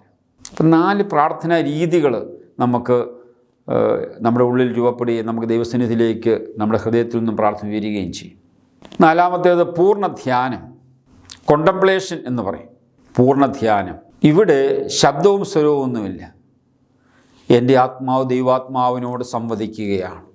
വിശുദ്ധ ലിഖിതം വായിച്ച് ശ്രവിച്ച ഞാൻ, വിചിന്തനം ചെയ്ത ഞാൻ, അത് പ്രാർത്ഥനയായി ദൈവസന്നിധിയിലേക്ക് സമർപ്പിച്ച ഞാൻ, അല്പനേരം മൗനമായി ദൈവസന്നിധിയിൽ ഇങ്ങനെ ആയിരിക്കുമ്പോൾ എൻ്റെ ആത്മാവ് ദൈവാത്മാവിനോട് സംവദിക്കാൻ തുടങ്ങും.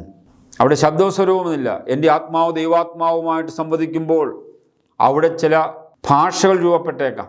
ഒരുപക്ഷെ അതിനെയാണ് മറുഭാഷ എന്നൊക്കെ പറയുക. പൗലോസ്ലീഹായുടെ ലേഖനങ്ങളൊക്കെ മറുഭാഷയെക്കുറിച്ച് പറയുന്നുണ്ടല്ലോ. ഭാഷാവരം, അത് ആത്മാവിൻ്റെ ഭാഷയാണ്. എൻ്റെ ആത്മാവും ദൈവാത്മാവും തമ്മിലുള്ള സംവദനമാണ്, സംഭാഷണമാണ്. മൂന്നാമതൊരാൾക്ക് മനസ്സിലാകണമെന്നില്ല. അത് ചിലപ്പോൾ മൗനത്തിലും ചിലപ്പോൾ ശബ്ദത്തിലും നമുക്ക് കേൾക്കാനായിട്ട് സാധിക്കും. നാലാമത്തേതാണ് കോണ്ടംപ്ലേഷൻ. മൗനമായി ഇരുന്നു കൊണ്ട് ദൈവസന്നിധിയിലേക്ക് എൻ്റെ ഹൃദയവും മനസ്സും ഉയർന്ന് എൻ്റെ ആത്മാവ് ദൈവാത്മാവിൽ ലയിക്കുന്ന ഒരു നിമിഷമാണ് കോണ്ടംപ്ലേഷൻ അല്ലെങ്കിൽ പൂർണ്ണ ധ്യാനം. ഈ 4 തലങ്ങളാണ് വിശുദ്ധ ലിഖിത വായനയുടെ 4 തലങ്ങളായിട്ട് സഭാപിതാവ് ഒരിജൻ പറഞ്ഞിട്ടുള്ളത്. എന്നാൽ 5ാമതൊരു കാര്യം കൂടി ബെനഡിക്റ്റ് 16 മാർപ്പാപ്പ കൂട്ടിച്ചേർത്തു. അതാണ് പ്രവൃത്തി, ആക്ഷൻ, ആക്സിയോ. ഈ 4 കാര്യങ്ങളും ഒരുപക്ഷെ നമുക്ക് എളുപ്പമാണ്. എന്നാൽ വേദവായനയ്ക്ക് അർത്ഥം നൽകുന്നത് 5ാമത്തെ കാര്യമാണ്, പ്രവൃത്തി. ഞാൻ കേട്ട വചനം, വിചിന്തനം ചെയ്ത വചനം, പ്രാർത്ഥിച്ച വചനം, ദൈവസന്നിധിയിൽ പൂർണ്ണമായി ധ്യാനിച്ച വചനം അതെൻ്റെ പ്രവൃത്തിയുടെ ഭാഗമാകണം, ജീവിതത്തിൻ്റെ ഭാഗമാകണം. ഞാൻ അവിടെ നിന്ന് എഴുന്നേറ്റ് എൻ്റെ ജീവിത പശ്ചാത്തലത്തിലേക്ക് ഞാൻ ഇറങ്ങുമ്പോൾ ഞാൻ വായിച്ച വേദഭാഗം എൻ്റെ പ്രവൃത്തിയിലൂടെ അത് പ്രകടമാക്കണം. ആക്ഷൻ, പ്രവൃത്തി. അപ്പോൾ മാത്രമാണ് ദൈവവചനം ജീവനുള്ളതായി തീരുക, ഫലം പുറപ്പെടുവിക്കുക. 6ാമതൊരു കാര്യം കൂടിയുണ്ട്, സാക്ഷ്യം. അതായത് വീണ്ടും ഞാൻ ബൈബിൾ വായിക്കാനായിട്ട് വ്യക്തിപരമായിട്ടാണെങ്കിലും കുടുംബപരമായിട്ടാണെങ്കിലും കൂട്ടായ്മയിലാണെങ്കിലും ആദ്യത്തെ 4 കാര്യം ഒന്നിച്ച് ചെയ്തു. 5ാമത്തേത് ഓരോരുത്തരും വ്യക്തിപരമായിട്ട് ചെയ്യേണ്ട കാര്യമാണ് ജീവിതത്തിൽ. അതിനുശേഷം വീണ്ടും ഈ പ്രാർത്ഥനാ കൂട്ടായ്മയിലേക്ക് വന്നു, അല്ലെങ്കിൽ ഞാൻ തനിച്ച് പ്രാർത്ഥിക്കാൻ വന്നു, വേദപുസ്തകം വായിക്കാൻ പിന്നെ വന്നപ്പോൾ ഇന്നലെ വായിച്ച വേദഭാഗം ഞാൻ എങ്ങനെ ജീവിച്ചു എന്ന് സാക്ഷ്യം പറയുകയാണ്. ഒറ്റയ്ക്കാണ് ദൈവസന്നിധിയിൽ ചിന്തിക്കുകയാണ്. ഞാൻ ഇന്നലെ വായിച്ച വേദഭാഗം ഇന്നതായിരുന്നല്ലോ, അതനുസരിച്ച് എനിക്ക് ജീവിക്കാൻ പറ്റിയോ, ഒരു നിമിഷം അതിനെക്കുറിച്ച് ആലോചിക്കുകയാണ്. കൂട്ടായ്മയിലാണെങ്കിൽ ഓരോരുത്തർ സാക്ഷ്യം പറയുക. അതാണ് 6ാമത്തേത്, സാക്ഷ്യം പറയുക, വിറ്റ്നസിങ്. കഴിഞ്ഞ വേദഭാഗം ഇപ്പോൾ ഒരാഴ്ചയായി കൂട്ടായ്മ, നമ്മളൊരു പ്രാർത്ഥനാ കൂട്ടായ്മയിലാണെങ്കിൽ അടുത്ത പ്രാർത്ഥനാ കൂട്ടായ്മയ്ക്ക് വരുമ്പോഴേക്കും ഒരാഴ്ച സമയമുണ്ട്. ആ ഒരാഴ്ചയിൽ ഇതെങ്ങനെ ജീവിച്ചു എന്ന് ഓരോരുത്തരും പറയുകയാണ്. കഴിഞ്ഞ ആഴ്ചയിൽ ഇന്ന വേദഭാഗം ആണല്ലോ നമ്മൾ വായിച്ചത്, അതെങ്ങനെ ജീവിച്ചു എന്ന് ഓരോ വ്യക്തിയും ചുരുങ്ങിയ വാക്കുകളിൽ പങ്കുവയ്ക്കുകയാണ്. സാക്ഷ്യം, വിറ്റ്നസിങ്. ഓരോ വ്യക്തികളുടെ ഉള്ളിലും ദൈവം പ്രവർത്തിച്ചത് പറയുമ്പോൾ മറ്റാളുകൾക്ക് അത് വലിയ അനുഭവമായി തീരും. അതിനുശേഷം വീണ്ടും പുതിയൊരു വേദഭാഗം എടുത്ത് ഈ പ്രോസസ്സിലൂടെ നമ്മൾ പോവുകയാണ്. അപ്പോൾ ഇതാണ് സഭയിൽ പൊതുവായിട്ട് സഭ പഠിപ്പിക്കുന്ന വേദവായനാ രീതി. നമ്മുടെ ആധ്യാത്മിക ജീവിതത്തിന് ബൈബിൾ എങ്ങനെ വ്യക്തിപരമായി നമുക്ക് അനുഭവമാകും എന്ന് നമ്മെ പരിശീലിപ്പിക്കുന്ന ഒരു വായനാ രീതിയാണ് ലെക്സിയോ ദിവീന എന്ന് പറയുന്നത്. അപ്പോൾ മലങ്കര സുറിയാനി കത്തോലിക്ക സഭയുടെ ആധ്യാത്മികതയെക്കുറിച്ച് നമ്മൾ 4 കാര്യങ്ങൾ പറഞ്ഞു. അത് ആരാധനാക്രമത്തിൽ അധിഷ്ഠിതമായ യാമപ്രാർത്ഥന, കൂദാശകൾ, നോമ്പ് പറഞ്ഞ ഉപവാസം, ബൈബിളിൽ അധിഷ്ഠിതമായ 4-മത്തെ വിശുദ്ധ ലിഖിത വായന. ഒരു മലങ്കരക്കാരൻ രാവിലെയും വൈകിട്ടും വിശുദ്ധ ലിഖിതം വായിക്കാൻ കടപ്പെട്ടിരിക്കുന്നു. രാവിലെയും വൈകിട്ടും ഒരു ദിവസം ആരംഭിക്കുന്നതും അവസാനിപ്പിക്കുന്നതും യേശുവിനെ കേട്ടുകൊണ്ടായിരിക്കണം. തിരി കത്തിച്ച് വെച്ചുകൊണ്ട് വേണം വായിക്കാൻ. അത് ഒരു ഡിവൈൻ മില്യൂ ക്രിയേറ്റ് ചെയ്യുന്നതിന് ഉപകരിക്കും. അതുകൊണ്ടാണ് നമ്മൾ തിരി കത്തിച്ച് വെക്കുക. കുർബാന എഴുന്നള്ളിക്കുമ്പോൾ തിരി കത്തിക്കുമെങ്കിൽ അതേ കർത്താവ് വിശുദ്ധ ലിഖിതത്തിൽ സന്നിഹിതനാണെങ്കിൽ നമ്മൾ പള്ളിയിൽ അതുകൊണ്ട് വിശുദ്ധ ലിഖിതം പടിഞ്ഞാട്ടെടുക്കുമ്പോൾ തിരി പിടിക്കും, മർബഹാസായി മണിയും എല്ലാം. വിശുദ്ധ കുർബാന പടിഞ്ഞാട്ടെടുക്കുമ്പോഴുള്ള ആഘോഷങ്ങളെല്ലാം തന്നെ വിശുദ്ധ ലിഖിതം പടിഞ്ഞാട്ടെടുക്കുമ്പോഴും ഉണ്ട്. ഒരേ കർത്താവാണെന്ന് സൂചിപ്പിക്കാൻ. അപ്പോൾ നമ്മൾ വ്യക്തിപരമായി വിശുദ്ധ ലിഖിതം വായിക്കുമ്പോൾ തിരി കത്തിച്ചു വെച്ച് വേണം വായിക്കാൻ. അവിടെ കർത്താവിൻ്റെ സാന്നിധ്യത്തെ നമ്മൾ അവിടെ അനുഭവിക്കും. അതുകൊണ്ടാണ് തിരി കത്തിച്ചു വെച്ച് വായിക്കണമെന്ന് സഭ പറയുക. രാവിലെയും വൈകിട്ടും വിശുദ്ധ ലിഖിതം വായിക്കാൻ നാം കടപ്പെട്ടിരിക്കുന്നു. ഒരു ദിവസം 1440 മിനിറ്റ് നമുക്ക് ജീവിക്കാനായി ദൈവം തന്നിട്ടുണ്ട്. രാവിലെയും വൈകിട്ടും 15 മിനിറ്റ് വീതം വിശുദ്ധ ലിഖിതം വായിക്കാനായി നമുക്ക് മാറ്റിവെക്കുവാൻ സാധിച്ചാൽ തീർച്ചയായും അത് വലിയ അനുഗ്രഹമാണ്. വിശുദ്ധ ഗ്രന്ഥത്തിൽ 1189 അധ്യായങ്ങളാണുള്ളത്. ഏറ്റവും കുറഞ്ഞത് രാവിലെയും വൈകിട്ടും ഓരോ അധ്യായം വീതം വായിക്കാൻ ശ്രമിച്ചാൽ 2 വർഷത്തിനുള്ളിൽ നമുക്ക് ഒരു പ്രാവശ്യം വിശുദ്ധ ഗ്രന്ഥം മുഴുവൻ വായിച്ചു തീർക്കാനായിട്ട് സാധിക്കും. മതാധ്യാപകർ വിശുദ്ധ ലിഖിതം മുഴുവൻ ഒരു പ്രാവശ്യം വായിച്ചിട്ടുണ്ടെങ്കിൽ തീർച്ചയായിട്ടും അതൊരു അനുഗ്രഹമാണ്. അതൊരിക്കൽ മാത്രമല്ല, തുടർന്നും അത് വായിച്ചുകൊണ്ടേ ഇരിക്കേണ്ട ഒരു യാഥാർത്ഥ്യമാണ്. മതാധ്യാപകർ വിശുദ്ധ ലിഖിതം വായിക്കുന്നവരാണെങ്കിൽ, വിശുദ്ധ ലിഖിതം വായിച്ച് അനുഭവമുള്ളവരാണെങ്കിൽ തീർച്ചയായിട്ടും അത് കുഞ്ഞുങ്ങൾക്ക് പകർന്നു കൊടുക്കാനായിട്ട് സാധിക്കും. കുഞ്ഞുങ്ങളെയും വിശുദ്ധ ലിഖിതം വായിക്കുന്നതിനായിട്ട് പ്രേരിപ്പിക്കാനായിട്ട് അവർക്ക് സാധിക്കും. മലങ്കര സുറിയാനി കത്തോലിക്ക സഭയുടെ ആധ്യാത്മിക രീതികളെക്കുറിച്ചാണ്, വിശ്വാസ ജീവിത ശൈലിയെക്കുറിച്ചാണ് നമ്മൾ പഠിച്ചുകൊണ്ടിരിക്കുക. 4 കാര്യങ്ങൾ ഇതിനോടകം നമ്മൾ പഠിച്ചു. ആരാധനാക്രമത്തിൽ അധിഷ്ഠിതമായ യാമപ്രാർത്ഥന, കൂദാശകൾ, നോമ്പ് പറഞ്ഞ ഉപവാസം, വിശുദ്ധ ലിഖിതത്തിൽ അധിഷ്ഠിതമായ വിശുദ്ധ ലിഖിത വായന 4-മത്തേത്. 5-മതായിട്ട് ശുശ്രൂഷയിൽ അധിഷ്ഠിതമായ ആധ്യാത്മികത, സാക്ഷ്യത്തിൽ അധിഷ്ഠിതമായ ആധ്യാത്മികത, സ്വയം വിശുദ്ധീകരണവും സാക്ഷ്യ ജീവിതവും. ആദ്യത്തെ 4 തലങ്ങളിലും കൃപ നമ്മളിലേക്ക് ഒഴുകി വരുന്ന ഒരു അനുഭവം നമുക്ക് മനസ്സിലാക്കാൻ സാധിക്കും. മുന്തിരിയുടെ ശാഖ തായ്തണ്ടിനോട് ചേർന്നിരിക്കുമ്പോൾ തായ്തണ്ടിൽ നിന്നും ജീവരസം നുരഞ്ഞു പൊങ്ങി ശാഖയിലേക്ക് വന്ന് ശാഖ ഫലം പുറപ്പെടുവിക്കും. അപ്പോൾ ആദ്യത്തെ 4 തലത്തിൽ നമ്മൾ റിസീവിങ് എൻഡിലാണ്. We just receive the grace. നമ്മൾ താഴെ നിന്നുകൊണ്ട് കൃപ നമ്മളിലേക്ക് ഒഴുകി വരുന്നത് സ്വീകരിക്കുകയാണ്.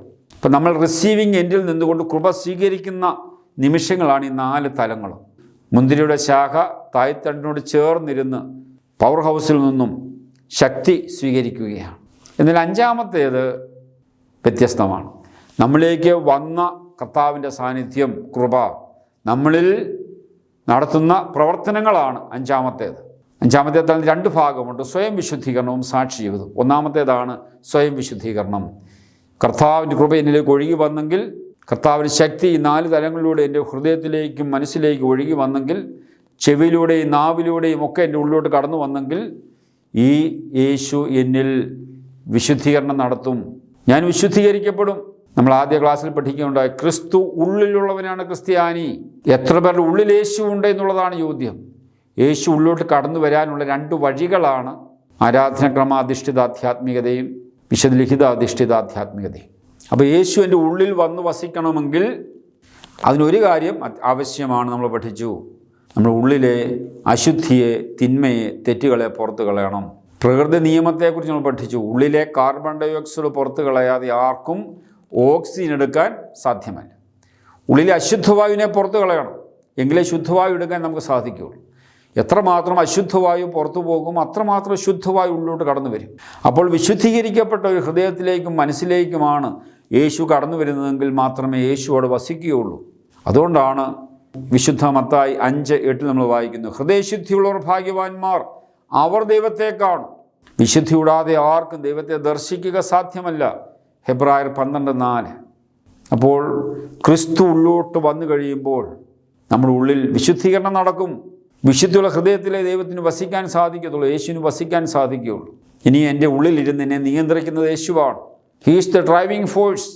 ഞാൻ എന്ത് കാണും, എന്തു പറയണം, എന്ത് ചിന്തിക്കണം എന്നെല്ലാം എൻ്റെ ഉള്ളിലിരുന്ന് എന്നെ നിയന്ത്രിക്കുന്ന ഇനി യേശുവാണ്. സ്വയം വിശുദ്ധീകരണം, അതിലൂടെ യേശുവിൻ്റെ ഉള്ളിൽ വന്ന് എന്നിൽ വാസമുറപ്പിച്ച് കഴിയുമ്പോൾ ഞാൻ ശുദ്ധീകരിക്കപ്പെട്ട അവസ്ഥയിലേക്ക് എത്തി. അതിൻ്റെ തുടർഭാഗമാണ് സാക്ഷ്യജീവിതം. യേശുവിൻ്റെ ഉള്ളിൽ വന്ന് വാസമുറപ്പിച്ച് കഴിഞ്ഞാൽ, എൻ്റെ ഹൃദയത്തിൻ്റെ നിയന്ത്രണം ഏറ്റു കഴിഞ്ഞാൽ, ദൈവരാജ്യത്തിൽ സ്ഥാപിക്കപ്പെട്ട് കഴിഞ്ഞാൽ, കർത്താവാണ് എൻ്റെ ഉള്ളിൽ എന്നെ ഭരിക്കുന്നതെങ്കിൽ എൻ്റെ ജീവിതത്തിൽ വ്യത്യാസം വരും. അതാണ് സാക്ഷ്യജീവിതം. എന്നിൽ നിന്നും പുറത്തേക്ക് സുവിശേഷത്തിൽ പരിമളമൊഴുകും. ആ സ്മെല്ല് എല്ലാവർക്കും അനുഭവിക്കാൻ സാധിക്കും. റോസാപ്പൂ വിടർന്നു കഴിഞ്ഞാൽ പിന്നെ മണം അടച്ചു വെക്കാൻ പറ്റത്തില്ല. അതിൻ്റെ അടുത്ത് വരുന്ന ആർക്കും അത് ഫീൽ ചെയ്യും. അപ്പം എൻ്റെ ഉള്ളിൽ നിന്നും യേശുവാകുന്ന പരിമളം പുറത്തേക്ക് ഒഴുകും. എൻ്റെ വീട്ടിൽ, ഞാൻ ജോലി ചെയ്യുന്നിടത്ത്, ഞാൻ ഇടപെടുന്നിടത്തെല്ലാം the fragrance of the gospel, സുവിശേഷത്തിൻ്റെ പരിമളം മറ്റുള്ളവർക്ക് അനുഭവിക്കാൻ സാധിക്കും. സാക്ഷ്യജീവിതം. അപ്പോൾ ഈ യാഥാർത്ഥ്യങ്ങളെയാണ് നമ്മൾ മലങ്കര സഭയുടെ 5 ആധ്യാത്മിക ജീവിത ശൈലിയായി നമ്മൾ കണ്ടത്. യാമപ്രാർത്ഥന, കൂദാശകൾ, നോമ്പൊർജിന ഉപവാസം, വിശുദ്ധ ലിഖിത വായന, സ്വയം വിശുദ്ധീകരണവും സാക്ഷ്യ ജീവിതവും. ഈ 5 ആധ്യാത്മിക കാര്യങ്ങളെ 5 വിരലിൽ നമുക്ക് എണ്ണിപ്പഠിക്കുന്നത് അനുഗ്രഹപ്രദമാണ്. അണിവരൽ മുതലെണ്ണ. യാമപ്രാർത്ഥന, 2ാമത് കൂദാശകൾ, 3ാമത് നോമ്പൊർജിന ഉപവാസം, 4ാമത് വിശുദ്ധ ലിഖിത വായന, 5ാമത് സ്വയം വിശുദ്ധീകരണവും സാക്ഷ്യ ജീവിതവും. മലങ്കര സഭയുടെ ജീവിതശൈലി, ആധ്യാത്മിക ജീവിതശൈലി 5 തലങ്ങളിൽ നമുക്ക് കാണാനായിട്ട് സാധിക്കും. ഒരു വ്യക്തി രാത്രിയിൽ ഉറങ്ങാൻ പോകുമ്പോൾ ആത്മശോധന ചെയ്തുകൊണ്ട് വേണം പോകാൻ. ഉറങ്ങുന്നതിന് മുമ്പായിട്ട് ഇന്നെനിക്ക് യാമപ്രാർത്ഥന എത്ര ഒരുക്കത്തോടെ ചെയ്യാൻ പറ്റി, കൂദാശകൾ സംബന്ധിക്കാൻ സാധിച്ചോ, നോമ്പ് പറഞ്ഞ ഉപവാസം എനിക്ക് എത്രമാത്രം ചെയ്യാൻ സാധിച്ചു, വിശുദ്ധലിഖിതത്തിലൂടെ കർത്താവിനെ എനിക്ക് കേൾക്കാൻ സാധിച്ചോ, എന്നെ എത്രമാത്രം വിശുദ്ധീകരിക്കാനായിട്ട് എനിക്ക് സാധിച്ചു, എത്രമാത്രം സാക്ഷ്യജീവിതം എന്നിലൂടെ മറ്റുള്ളവർക്ക് യേശുവിനെ കൊടുക്കാനായിട്ട് സാധിച്ചു. ഓരോന്നും ഓരോ വിരലിൽ നമുക്ക് എണ്ണി ഒരാത്മശോധന ചെയ്തുകൊണ്ട് കുറവുണ്ടെങ്കിൽ കർത്താവിനോട് മാപ്പ് അപേക്ഷിച്ച് രാത്രി നമുക്ക് ഉറങ്ങാനായിട്ട് സാധിക്കും. നേരം വെളുത്ത് ഉണരുമ്പോഴും 5 കാര്യങ്ങൾ ഓർത്തുകൊണ്ട് വേണം എഴുന്നേക്കാൻ. ദൈവമേ, ഇന്ന് ഈ പ്രഭാതത്തിൽ സന്ധ്യ വരെ യാമപ്രാർത്ഥനയോട് നിന്നോട് ചേർന്നിരിക്കാൻ എന്നെ ഒരുക്കണമേ. കൂദാശയ്ക്ക് സാധ്യതയുണ്ടെങ്കിൽ നിന്നെ പൂർണ്ണമായിട്ട് സ്വീകരിക്കാൻ എന്നെ ഒരുക്കണമേ കർത്താവേ. നോമ്പ് പറഞ്ഞ ഉപവാസം ഉള്ള ദിവസമാണെങ്കിൽ ആ രൂപയിൽ ജീവിക്കാനുള്ള കൃപ തരാണ്, നിന്നോട് ഒത്തു വസിക്കാനുള്ള കൃപ തരാണ് കർത്താവേ. ഇന്ന് രാവിലത്തെയും വൈകിട്ടത്തെ വേദവായന അനുഗ്രഹപ്രദമാക്കി തീർക്കണമേ. നീ എന്നോട് സംസാരിക്കണമേ കർത്താവെ. എന്നെ തന്നെ ശുദ്ധീകരിക്കുവാനും അനേകർക്ക് ഈ ദിവസം സാക്ഷ്യമായി ജീവിക്കുവാനും എന്നെ ഒരുക്കണമേ. ഈ പ്രാർത്ഥനയോടുകൂടി വേണം പ്രഭാതത്തിൽ നമ്മൾ ഉണരാൻ. പ്രിയ മതാധ്യാപകരെ, ഈ 5 ആധ്യാത്മിക രീതിയാണ് മതാധ്യാപകർ പഠിക്കേണ്ടത്, ജീവിക്കേണ്ടത്. ഇതാണ് നിങ്ങൾ കുഞ്ഞുങ്ങളിലേക്ക് ഇമ്പാർട്ട് ചെയ്യേണ്ടത്, പകർന്നു കൊടുക്കേണ്ടത്. അപ്പോൾ ഒരു മതാധ്യാപകൻ, ഒരു കാറ്റക്കിസ്റ്റ് കുറെ അറിവുകൾ പറഞ്ഞു കൊടുക്കുന്നതിലപ്പുറം ഒരു കുഞ്ഞിനെ ഈ 5 ആധ്യാത്മികത ജീവിക്കാൻ അവനെ ഒരുക്കുകയാണ്. 1ാം ക്ലാസ് മുതൽ 12ാം ക്ലാസ് വരെ നിങ്ങൾ കുഞ്ഞുങ്ങളെ പഠിപ്പിക്കുമ്പോൾ ഈ 5 കാര്യങ്ങൾ പകർന്നു നൽകാനാണ് നിങ്ങൾ ശ്രമിക്കേണ്ടത്. അതുകൊണ്ട് ആദ്യം ഒരു അധ്യാപകൻ ഈ 5 കാര്യങ്ങളിലും അനുഭവമുള്ളവനായിരിക്കണം. യാമപ്രാർത്ഥന ചൊല്ലാത്തൊരു അധ്യാപകൻ, കൂദാശകൾ വേണ്ട ഒരുക്കത്തോടെ സംബന്ധിക്കാത്ത അധ്യാപകൻ, നോമ്പും പറഞ്ഞിന് ഉപവാസം എടുക്കാത്ത അധ്യാപകൻ, ഒരുക്കത്തോടെ വിശുദ്ധ ലിഖിതം വായിക്കാത്ത അധ്യാപകൻ, സ്വയം വിശുദ്ധീകരണവും സാക്ഷ്യജീവിതവും ഇല്ലാത്ത അധ്യാപകൻ എന്തു മതബോധനമാണ് കൊടുക്കുക, എന്ത് ആധ്യാത്മികതയാണ് പകർന്നു നൽകുക? അതുകൊണ്ട് ആദ്യം അധ്യാപകനിലാണ് നവീകരണവും വിശുദ്ധീകരണവും ഉണ്ടാകേണ്ടത്. ഒരു വർഷം ഒരു കുഞ്ഞിനെ നിങ്ങളുടെ കയ്യിൽ കിട്ടുകയാണ്. ഒരു വർഷക്കാലം കൊണ്ട് ഈ 5 തലത്തിൽ എത്രമാത്രം എനിക്ക് ഒരു കുഞ്ഞിനെ ഒരുക്കാൻ സാധിച്ചു, അതാണ് ഏറ്റവും പ്രധാനപ്പെട്ടത്. എത്രമാത്രം യാമപ്രാർത്ഥനയിൽ ഒരു കുഞ്ഞിനെ രൂപപ്പെടുത്താൻ സാധിച്ചു, പ്രാർത്ഥിക്കാൻ പഠിപ്പിക്കാൻ സാധിച്ചു. ഒരു കുഞ്ഞിനെ യാമപ്രാർത്ഥന സന്തോഷമായി, അത് അനുഗ്രഹമായി തീരാൻ, അനുഭവമാക്കി വളർത്താൻ എനിക്ക് സാധിച്ചു. കൂദാശകളിലേക്ക് ആഴത്തിൽ ഉൾപ്പെടുത്താൻ കുഞ്ഞിനെ എനിക്ക് ഒരു വർഷം കൊണ്ട് എത്രമാത്രം സാധിച്ചു. നോമ്പും വർജിന ഉപവാസം ഓരോ നോമ്പ് വരുമ്പോഴും ഒരുക്കത്തോടെ കുഞ്ഞിനോട് പറഞ്ഞ് ബോധ്യപ്പെടുത്താൻ എനിക്ക് സാധിക്കുന്നു. ബൈബിളിനോട് വലിയൊരു പാഷൻ കുഞ്ഞുങ്ങളുടെ ഉള്ളിൽ വളർത്താൻ സാധിക്കുന്നുണ്ട്. ഓരോ ക്ലാസ്സിലും ബൈബിൾ കൊണ്ടുവച്ച് ആ ബൈബിൾ ഭാഗം തുറന്ന് കുഞ്ഞിനെ കൊണ്ട് വായിപ്പിക്കാൻ എനിക്ക് സാധിക്കുന്നുണ്ട്. രാവിലെയും വൈകിട്ടും ബൈബിൾ വായിക്കാൻ കുഞ്ഞുങ്ങളെ എത്രമാത്രം എനിക്ക് പ്രേരിപ്പിക്കാൻ സാധിച്ചു. ഒരുക്കത്തോടെ ബൈബിളിനോട് ഇടപെടാൻ എനിക്ക് കുഞ്ഞുങ്ങളെ എത്രമാത്രം ഉപദേശിക്കാൻ സാധിക്കും. അവസാനം സ്വയം വിശുദ്ധീകരണവും സാക്ഷി ജീവിതവും. വിശുദ്ധ ജീവിതത്തിനായിട്ട് കുഞ്ഞുങ്ങളെ ഒരുക്കുക, സാക്ഷി ജീവിതത്തിനായിട്ട് കുഞ്ഞുങ്ങളെ ഒരുക്കുക. അപ്പോൾ മലങ്കര സുറിയാനി കത്തോലിക്ക സഭയുടെ മതബോധനത്തിൻ്റെ ലക്ഷ്യമെന്ന് പറയുക, മലങ്കര സഭയുടെ വിശ്വാസ ജീവിതത്തിലേക്ക് ഒരു കുട്ടിയെ ആനയിക്കുകയും വളർത്തുകയും ഉറപ്പിക്കുകയും ചെയ്യുകയാണ്. അപ്പോൾ മലങ്കര സഭ വിശ്വാസ ജീവിതത്തിലേക്ക് എന്ന് പറഞ്ഞാൽ 5 തലങ്ങളിലേക്കാണ് ഒരു കുട്ടിയെ നമ്മൾ ആനയിക്കുകയും വളർത്തുകയും ഉറപ്പിക്കുകയും ചെയ്യുക. To initiate, integrate, incorporate into the faith life of the church. ഈ 5 കാര്യങ്ങളെയാണ് ഫെയ്ത്ത് ലൈഫ് എന്നതുകൊണ്ട് അർത്ഥമാക്കുക. അതിലൂടെ യേശുവിനോടും പരിശുദ്ധത്വത്തിലെ പരിശുദ്ധാത്മാവിനോടും പിതാവിനോടും വലിയ സംസർഗത്തിലാവുകയും യഥാർത്ഥ ക്രിസ്തീയ ജീവിതം നയിക്കാൻ ഒരു വ്യക്തിയെ നമ്മൾ പരിശീലിപ്പിക്കുകയും അതിലൂടെ ഈ ലോകത്തിൽ സന്തോഷത്തോടെ ജീവിച്ച് നിത്യജീവിതത്തെ ലക്ഷ്യം ജീവിക്കാൻ പരിശീലിപ്പിക്കുകയും ചെയ്യുക എന്നുള്ളതാണ് മലങ്കര സുറിയാനി കത്തോലിക്ക സഭയുടെ മതബോധനത്തിൻ്റെ ലക്ഷ്യം. അതുകൊണ്ട് ആദ്യം മതാധ്യാപകർ ഈ വിശ്വാസ ജീവിത ശൈലി ജീവിച്ച് അത് അവർക്ക് അനുഭവമായി കഴിയുമ്പോൾ ആ നിറവിൽ കുഞ്ഞുങ്ങളെ അവർ പരിശീലിപ്പിക്കുമ്പോൾ ഈ അനുഭവം കുഞ്ഞുങ്ങളിലേക്ക് പകർന്നു നൽകുമ്പോൾ കുഞ്ഞുങ്ങൾക്കും അത് അനുഭവമായി തീരും. സൺഡേ സ്കൂൾ പരീക്ഷയിൽ എത്ര മാർക്ക് കിട്ടുന്നു എന്നുള്ളതല്ല പ്രധാനപ്പെട്ടത്. അതും പ്രധാനപ്പെട്ടതാണ്. അറിവ് ഏറ്റവും പ്രധാനപ്പെട്ടത് നമ്മൾ പഠിക്കുകയുണ്ടായി. Information is important. Information should lead to formation. Formation should lead to transformation. ആ 3 തലത്തിലേക്ക് ഒരു കുഞ്ഞ് വളരണം. ഇതാണ് മതബോധനത്തിൻ്റെ ലക്ഷ്യം. അതിന് അധ്യാപകർക്ക് സാധിക്കട്ടെ എന്ന ആശംസയോടുകൂടി ഈ എപ്പിസോഡ് ഇവിടെ അവസാനിക്കുന്നു. അടുത്ത ആഴ്ചയിൽ പുതിയ എപ്പിസോഡിലേക്ക് നമ്മൾ കടക്കുകയാണ്. മതാധ്യാപകരോട് ഒരു പൊതു കാര്യം കൂടി അറിയിച്ചു കൊള്ളട്ടെ. 10 എപ്പിസോഡ് പൂർത്തിയാകുമ്പോൾ ഇതിനൊരു എക്സാം നമ്മൾ ഇടുന്നുണ്ട്. ആ 10 എപ്പിസോഡ് പൂർത്തിയായി കഴിയുമ്പോൾ 10 എപ്പിസോഡുകൾ അധികരിച്ചുള്ള ചോദ്യങ്ങൾ ഉൾപ്പെടുത്തിയുള്ള ചോദ്യ പേപ്പറുകൾ നിങ്ങളുടെ ദേവാലയങ്ങളിൽ എത്തിക്കുന്നതാണ്. നിങ്ങൾക്ക് ദേവാലയത്തിൽ വെച്ച് പരീക്ഷ എഴുതാം. 20ാം തലത്തിൽ അതിൻ്റെ ഇവാലുവേഷൻ നടക്കുന്നതാണ്. ആദ്യത്തെ 10 എപ്പിസോഡുകൾ പരീക്ഷ എഴുതുന്നവർക്ക് മാത്രമേ അടുത്ത എപ്പിസോഡുകളിൽ പരീക്ഷ എഴുതാൻ സാധിക്കുകയുള്ളൂ. അതുകൊണ്ട് നിങ്ങളുടെ പേരുകൾ രജിസ്റ്റർ ചെയ്യണം. രൂപതാ കേന്ദ്രങ്ങളിൽ അതിനുള്ള ക്രമീകരണം ഉണ്ടാകും. നിങ്ങളുടെ പേരുകൾ രജിസ്റ്റർ ചെയ്ത് നിങ്ങൾ ആദ്യത്തെ പരീക്ഷ എഴുതാനായിട്ട് ശ്രമിക്കണം. അങ്ങനെയുള്ളവർക്കാണ് സർട്ടിഫിക്കറ്റ് ലഭിക്കുക. കോഴ്സ് പൂർത്തിയാക്കിയ സർട്ടിഫിക്കറ്റ്, ബാബ തിരുമേനിയുടെയും രൂപതാ മെത്രാപ്പോലീത്തായുടെയും സൈനുള്ള സർട്ടിഫിക്കറ്റ് ലഭിക്കുക. അതുകൊണ്ട് ആദ്യത്തെ 10 എപ്പിസോഡ് കഴിയുമ്പോൾ പരീക്ഷയുണ്ട് എന്നുള്ള കാര്യം കൂടെ പ്രത്യേകമായിട്ട് ഓർപ്പിക്കട്ടെ. ഈ എപ്പിസോഡ് ഇവിടെ അവസാനിക്കുന്നു. ദൈവം എല്ലാവരെയും അനുഗ്രഹിക്കട്ടെ.